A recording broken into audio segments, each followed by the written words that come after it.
Hablemos de libros. ¿Qué más? Esto es Hablemos de libros, ¿qué más? El podcast que nos conecta con historias que nos dejan pensando, que nos sacuden y que nos hacen preguntas incómodas. Soy Hazel Fallas, periodista, científica de datos y ante todo lectora. Qué bueno poder coincidir en este espacio aunque estemos en distintos puntos del mapa. Y si aún no lo has hecho, te invito a seguir este podcast en Spotify, Amazon Music o Apple Podcasts.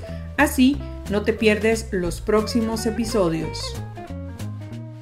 Hoy te traigo un libro que es cine y viceversa. Te hablo de El último sueño de Pedro Almodóvar. Un libro que es archivo, memoria y deseo. No es exactamente una autobiografía ni tampoco ficción pura. Es más bien una constelación de textos escritos entre 1960 y el año 2023, donde el cine, la literatura y la vida se mezclan sin pedir permiso. Pedro Almodóvar nació en 1949. Es el cineasta español más reconocido desde Luis Buñuel. Ha ganado premios Oscar, Goya, Cannes y más. Y es bien sabido que es un lector incansable y narrador de historias con una gran sensibilidad. Su cine nace tanto del celuloide como de los libros que ha amado en su vida. Y lo confieso desde ya, yo soy una fan de Almodóvar desde que lo descubrí a inicios del siglo. He visto sus películas Todo sobre mi madre al menos una veintena de veces y otras como Volver, Hable con ella o Carne trémula, decenas. Su cine me ha acompañado, me ha dolido, me ha hecho reír y me ha enseñado que la realidad siempre supera a la ficción. Los textos reunidos en El último sueño fueron escritos desde su adolescencia, bajo una parra en Extremadura, hasta su madurez como cineasta. En el prólogo del libro nos avisa, esto no es una biografía, pero es lo más parecido a una autobiografía fragmentada, incompleta y un poco críptica. Este libro no aparece por azar. Los textos fueron guardados durante años por Lola García, la asistente de Almodóvar, y fue ella quien los redescubrió y los seleccionó. Un rescate bastante íntimo y cuidadoso. Las historias de El último sueño no solo anticipan su cine, también lo reescriben, lo expanden y lo completan. Están llenas de escenas que si amas el cine de Almodóvar vas a reconocer con una mezcla de asombro y ternura. Por ejemplo, en el texto de La visita, que es uno de sus relatos más antiguos, escrito en los años 70, vemos referencias que claramente están dentro de escenas de la película La ley del deseo.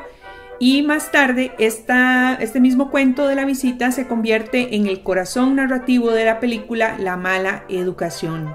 La visita es una historia de deseo y venganza que culmina con una revelación frente a un director de un colegio católico. Un personaje regresa disfrazado como mujer para enfrentarse a su pasado, y cuando el sacerdote la mira horrorizado, Pedro nos habla del trauma y de cómo a veces la fantasía es el único modo de reparación.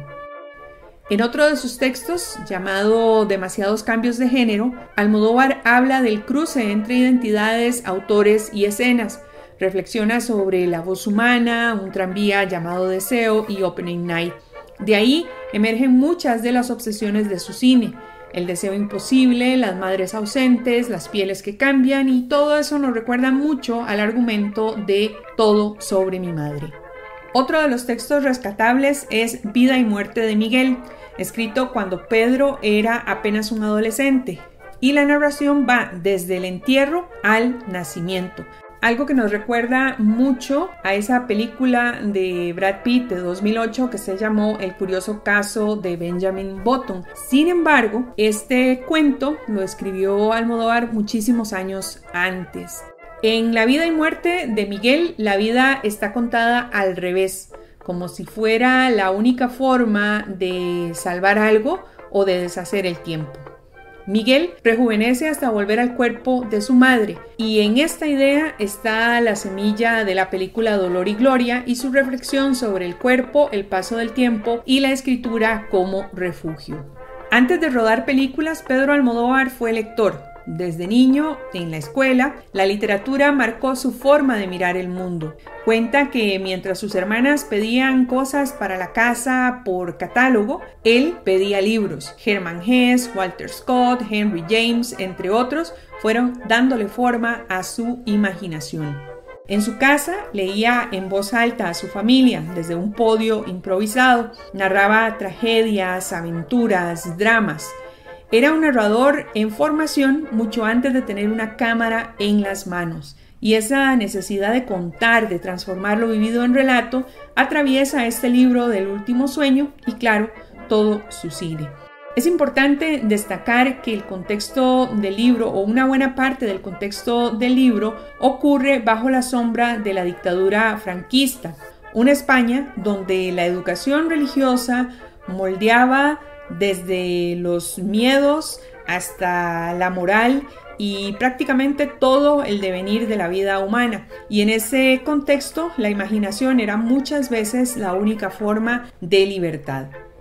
El último sueño es una sala de montaje emocional. Te recomiendo este libro si alguna vez te preguntaste de dónde salen las historias de Pedro Almodóvar o si sus películas te han gustado. Por cierto, si te gustó este episodio, síguenos en Spotify, Amazon Music o Apple Podcast. Nos escuchamos en el próximo episodio de Hablemos de Libros, ¿qué más? Y ya sabes, nunca dejes de leer. Hablemos de libros. ¿Qué más? Music by Reed Mathis, Swing Haven 1 Los Angeles, and Brian Bolger, Floating Home, both from YouTube Library.